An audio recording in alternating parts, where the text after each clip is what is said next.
ለይችና መውጣት ፈልገሽ ከቤቷ እንዴት እንደምትቀርጽ ታሰባችሁ። ሉላ ሉላ ሉላ ሉላ ሉላ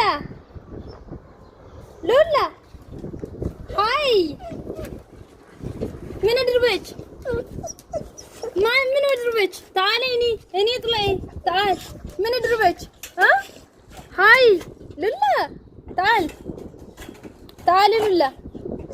ምን አድርበች እንዴ አታልቅሽ በቃ አወጣሻለሁ በቃ እሺ በያ እሺ ሉላ እሺ በቃ ወዳችኋለሁ በያቸው ወዳችኋለሁ በይና ከፍትልሻለሁ በቃ ይወዱሻል እነሱ በቃ እሺ የኔ ውሻ በቃ ነይ ልክፈትልሽ ካም